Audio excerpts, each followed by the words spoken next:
So hello everyone, and in this video I want to do a quick kind of informal unboxing of a 7-inch IPS panel camera monitor. This monitor have a HDMI output, so theoretically it can be used with my Sony A7 cameras. So I have an A7R3 here, and what I'm using to record this video is actually the Sony A7 III. I didn't use my external recorder because I actually want to compare the external recorder that I have, the monitor quality, with this 7-inch HD camera monitor. This thing currently costs $149 on Amazon, and it's also for sale on B&H. And this is probably one of those cheapest monitors you can get if you want to do some video production on a super tight budget. So if you have an HDMI cable that connects your camera to the monitor, you would be able to see your pictures in a much larger viewing area. Okay, so the manufacturer is called FeelWorld. I don't know, it's really a weird name, but that's what it's called. It's a 7-inch HD camera monitor. I'm 1280 by 800 resolution, so it's not a super high resolution. It's not 1090p, but it works, and it's 7-inch, so it's much larger than your camera screen. It's IPS panel, so viewing area is going to be great, and it also comes with a sunshade right over here. Now, why I said this is informal is because my friend actually asked me to sell this monitor for him. He bought it, so I'm just going to open up the box and take a look at all the contents and maybe test out the monitor a little bit and compare with what I have, which is the monitor I just bought recently. It's a Ninja, it's a Atmos Ninja 5. So this is not only a monitor, but it also have a recording capability. So I'm going to be using this to record footages later on with my Sony A7 III camera. We're going to compare the picture quality between the two monitors, only the monitor functions, okay? And I think he have a few accessories missing, but it does come with a manual that tells you some basic functions of the monitor and what kind of accessories are included. But it's pretty basic. So we're gonna skip the manual really quick and just open up the box and see what's inside. So this is a sunshade. I think you can take this out and put it on the monitor. It's a Velcro closure. So I think you mount it onto this little plastic piece, which is also have a Velcro strip on top, and then it will act as a sunshade, which is pretty nice. My Ninja 5 doesn't come with a sunshade, so that's quite nice. A whole bunch of accessories. I think this is used to mount on the magic arm that they give you right over here. So if you lose this, you know, it moves around and then it actually tightens in spot. So if you want to put this on a stand, you can. And I think you also have the option to put it on a hot shoe, but I wouldn't put this kind of a heavy stuff on a hot shoe. So it's best to be left on a stand. And I believe this is used to, I believe this is actually mounted over here somehow. I don't know how, but I believe this is part of the magic arm, okay? We're not gonna use those. I'm just gonna leave those aside. And I think this is the HDMI locking mechanism. It's basically a piece of metal with a screw. And this is the actual monitor itself. The HDMI port is over here, so I think you screw this over here, and then you can lock the HDMI cable in place so it doesn't get moved around or bumped off. Okay, take a look at the monitor itself. Also comes with a power supply, a very basic power supply, very light, and a package list. We're not going to go through because I think it's actually missing a few pieces. So HDMI cable, it's not in the box. I'm going to use my existing one, hot shoe mount, not in the box, and everything else I think is in place. So let's take a look at the monitor itself. So it's fully plastic. It's super light, and like it's very light. It's also very kind of slim. I think they advertised it as being 17 millimeter thick. Now on the back is actually the F970 battery mounting port over here. And I think, so this is a battery that came with my Atmos Ninja 5. I'm just going to use this because it's also compatible. We're just going to plug it in and then open up the, turn on the monitor and take a quick look, and then maybe we're connected to my camera and then take a look at the picture quality, okay? So first off the bat, very plasticky. Manufacturing date, this monitor is manufactured in 2017, a month of September. So it's right now it's 2019, it's about 2 years old. So they probably had this monitor for a while. And on the right side is the USB upgrade port. So I guess you could upgrade the firmware somehow. And over here is a OSD controller, on-screen display controller, which they didn't include at all. Headphone jack, AV port, HDMI port, and the power adapter port. So in the front, a whole bunch of plastic buttons. There's a power button, there's a function button F1 through F4, manual button left and right, and the mode button.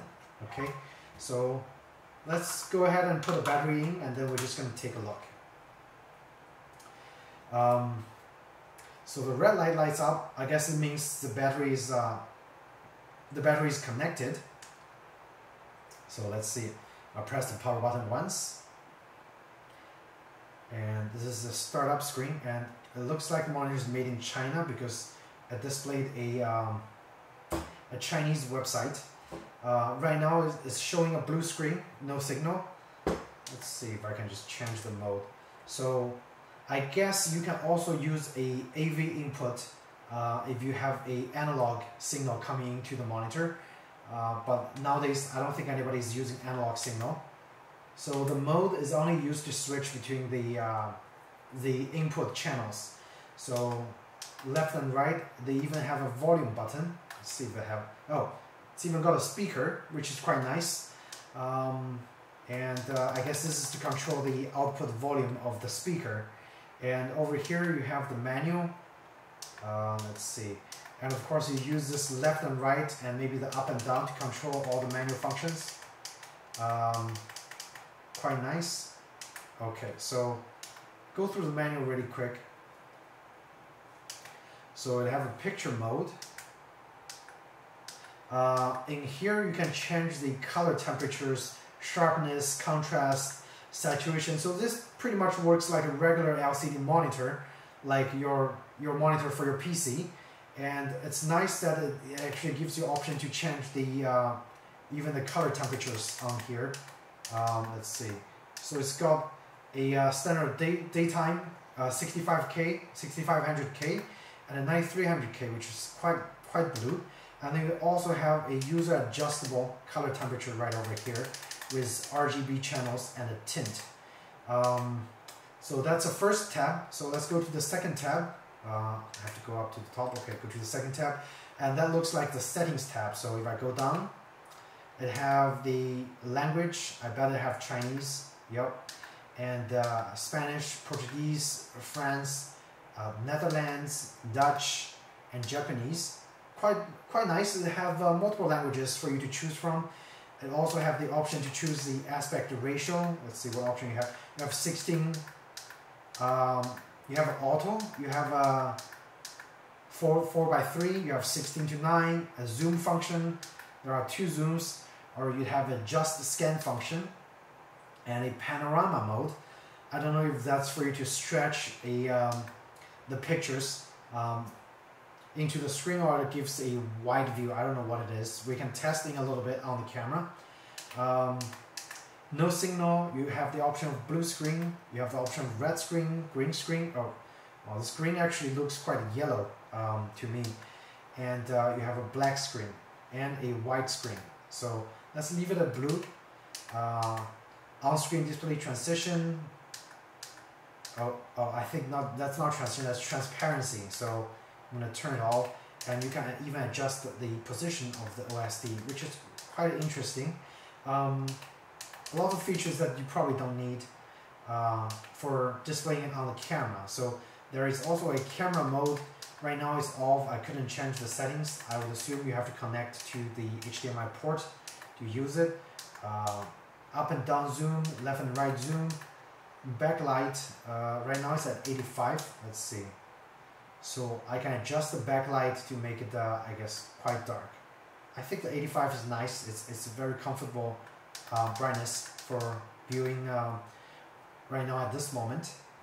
USB upgrade, I believe that is to upgrade your firmware. Let's see. No, the option is disabled because I probably don't have anything plugged in. So go back to the top. Let's see if I can even go to the top. Okay, and over here you have a few marking tools. There's a center marker. There is save frames. Okay, I think it's best to just try this with the HDMI connection. So let's actually plug it into the camera and see what exactly is going on.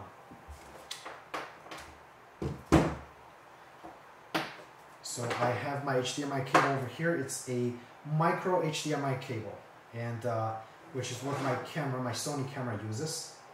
And let's see, plug it into the micro HDMI port right here.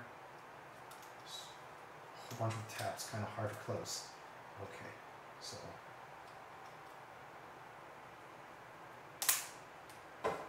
and now I'm going to connect it to my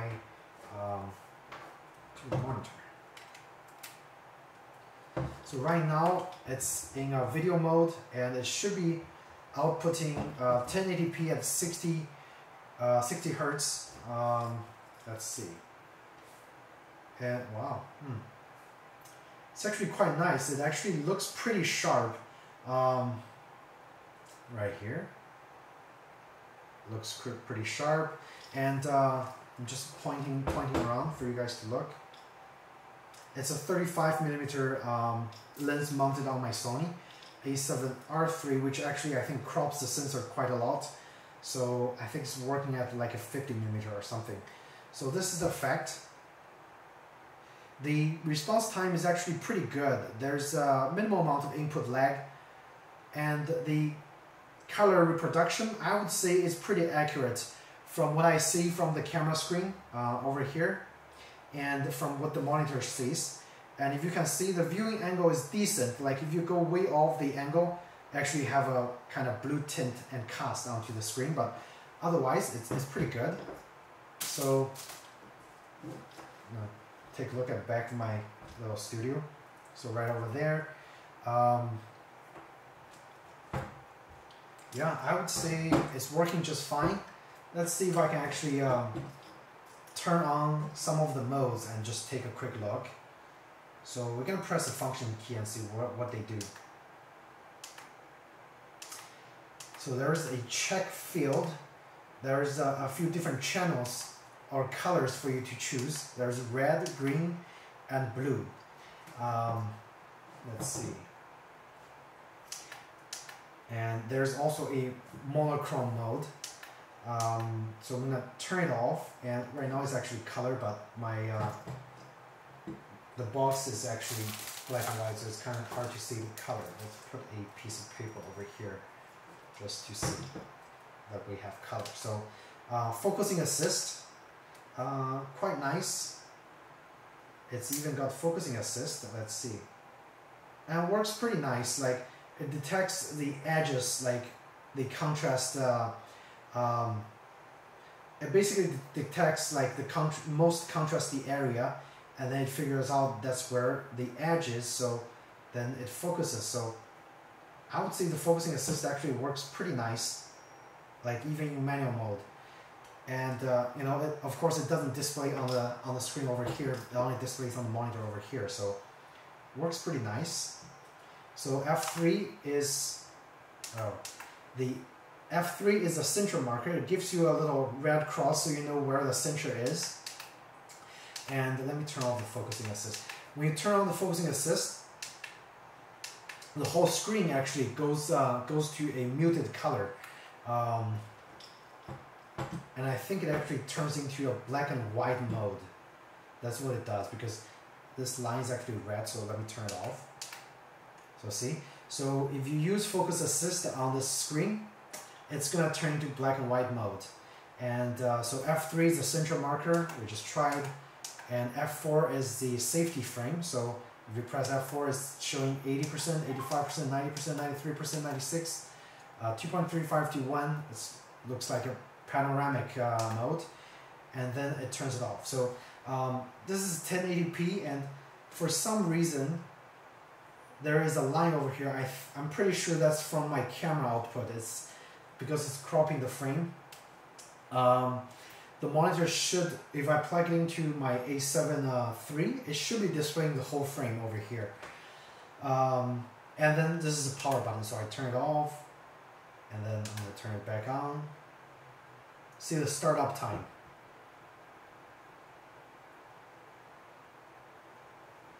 Which is about, I would say 10 seconds to start up.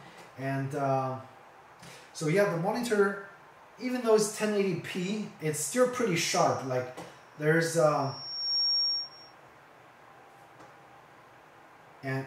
somehow the microphone was okay. Let me turn off the volume. I think this thing actually reacts to something like in the field that actually had a echo going on over here, which is quite weird. I would try to avoid using this for anything like for audio work. You might want to have a dedicated audio source to record the audio, because as you can see, you just heard a weird like humming sound. I was probably like close to the camera, and then it made that noise, so which is weird. Turning off the volume over here. So that's all the basic functions. Let me go into the settings over here. And by the way, it's not a touch screen. And see if I can change some of the settings here. Nope. Oh, okay, I can.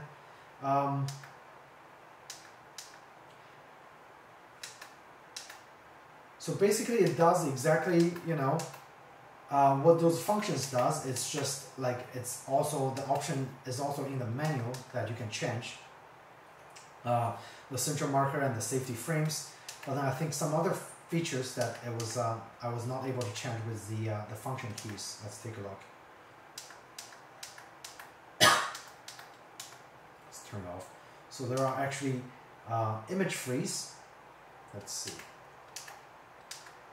So if I turn the image freeze on, I guess it freezes the frame. Let's turn it off. Okay.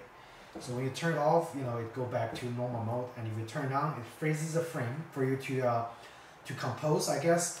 But it's kind of hard to do, you know, in the manual. So I believe this is where you actually set up the function keys. Let's see. Let's take a look. So image flip, also you can flip the images. So left and right, up and down. There are plenty of options. And check field. You have the option over here. And P2P, I believe that's picture to picture. I can't test the feature, couldn't tell you what's going on. So that's focus assist, and this is all the functions that it provides. Let's go into the actual function mode. So over here, it's really nice that you can also customize your functions into each area. So if I don't like the central marker function, or I don't need it, I can change it. Let's go down. So we can change the central marker to one of the other, you know, aspect ratios, image flip modes, and some other features. But I think what it's defaulting to is pretty nice function, F1 to F4. So really there's no need for me to change it. Let's go back. Okay, so I would say for $150, you know, this is a very, very decent monitor to do some basic video work. Now, if you don't need, you know, if you don't need an external recorder, you just want a really nice big screen, you know, to look through, you know, your video files. You can mount it onto the top of your camera, and then that will be a huge, huge advantage, like over here. Like, yeah, I believe if you have a 1080p resolution, this is going to be much sharper. But then even at current status, it's actually really, really sharp. Like, already quite nice. I'm trying to get something that looks nice so it shows up in the picture, like maybe this green color over here. Like it just makes focusing a lot easier as well. So if I turn on focusing assist, I think it was F2. And you can easily focus on things, you know, like right over here, I know it's in focus right away. And if I need to focus on the 7-inch, the letter, you know, I just go over here and then it turns red. I know it's perfectly in focus. I turn the focus assist off. Boom, right there, it's in focus. So really, really nice. So it's a basic function. It's a basic functional monitor. Doesn't have the recording capability. And I would say for what it does, it's a great value at $150. Also, let's test out the sunshade. Let's see. So I'm going to unplug this really quick. So I'm going to put on this plastic frame. Let's see. Turn off the power first. And the battery doesn't even get hot. So I would assume this should, if you use it as a monitor, it should last a really long time with one of those standard Sony batteries. So there are a couple slots for you to actually put the sunshade on there. I just need to figure out how. Okay, so I guess you kind of press it like that. You know, with it, but it's not very well aligned. You need to use a little more force, it looks like that. Okay, so, and then put the sunshade here. That's quite nice. Okay, and now let's turn on the monitor. I'm gonna plug this in. So, yeah, it's very, very, very helpful. Like this, if you work in a very bright area, like outside in the sun, like this definitely is going to help you like compose much better. Like it just makes things much easier to see in the bright sunlight. Again, great value, $150. I'll post the link below on where you can get it. And I think this is a great you know, a great tool, especially if you work with the videos on your DSLRs. And so far, I like what I see, and at the very end, I am just gonna actually plug in my Ninja 5 and take a quick look at the image quality comparing the two monitors. So this is my Ninja 5. It has a built-in fan, so it's a little bit louder. And let's see.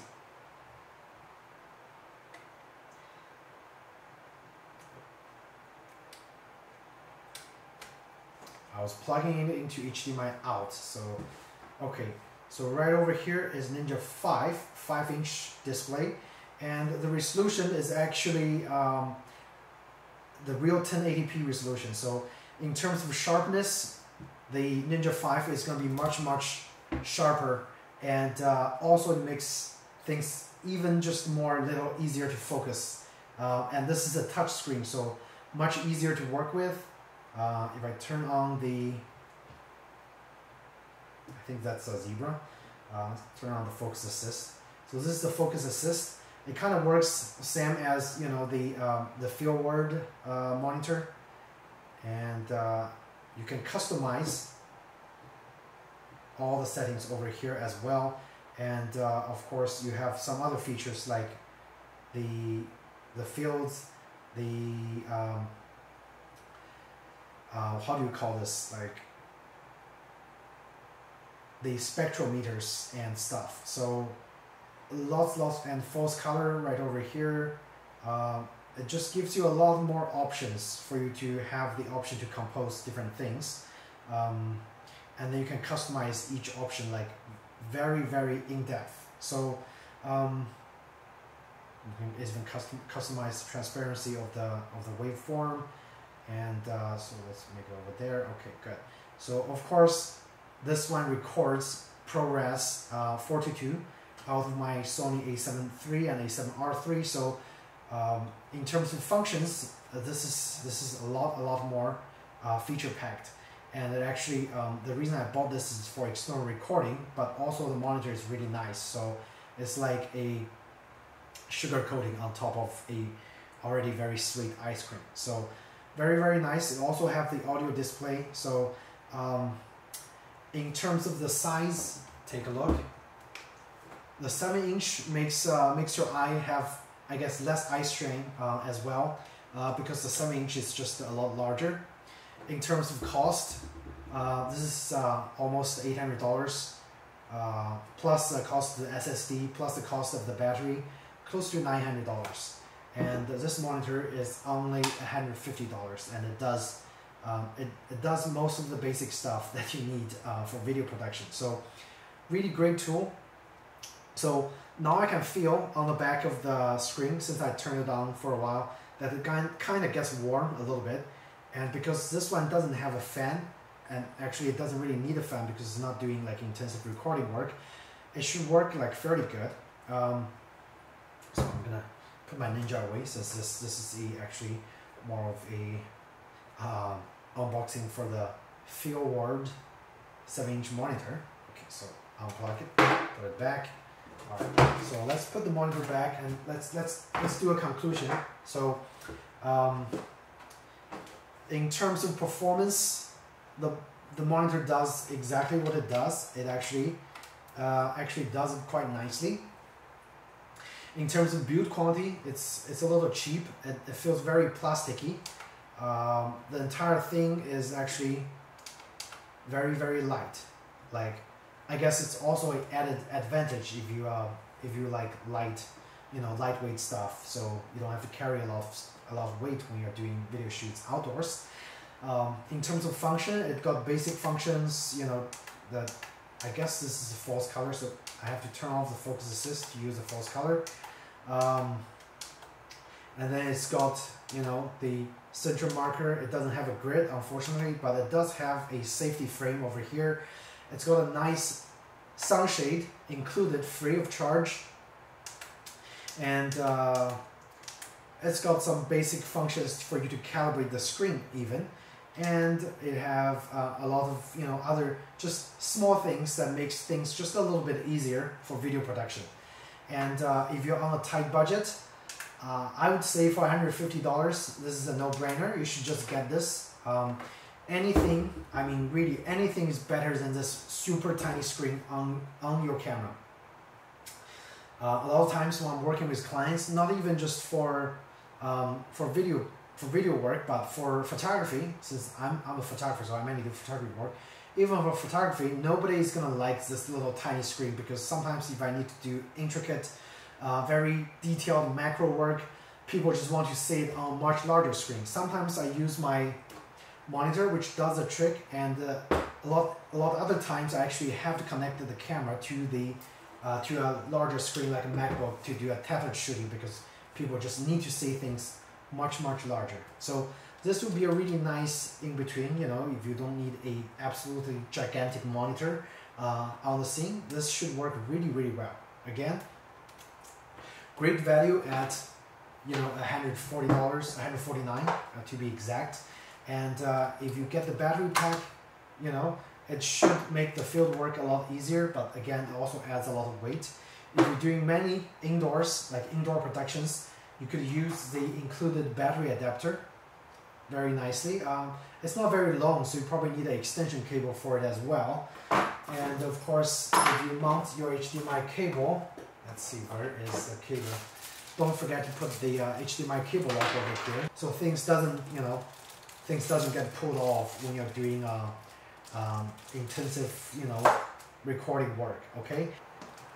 All right, guys. So here you have it, my informal unboxing and a quick test of the 7-inch HD camera monitor that's made by a brand called FeelWorld, and it's such an awkward name. And the model number is FW759. I'll post the link down below on where you can get it on Amazon, as well as B&H. So if you're interested in a very budget-friendly large screen monitor, you should just get this monitor. It's a no-brainer. It's almost the cheapest one you can get. And in terms of the function, it actually offers a lot of useful functions for you to do the field work. For example, the focusing assist, especially if you're doing a lot of manual work, the focusing assist is like godsend, makes focusing just that much easier. I also have a safety frame, I have a center mark. What it doesn't have is like a grid for you to compose, but that's okay. And again, it's just a very value-packed monitor for like $149. So if you have any questions about this monitor, feel free to let me know in the comments section, and I'll be happy to answer for you guys, okay? Again, thank you so much for watching this video, and please do hit the like button if you think this video is helpful, and I would have more similar content out for you guys, okay? Thanks again, and take care.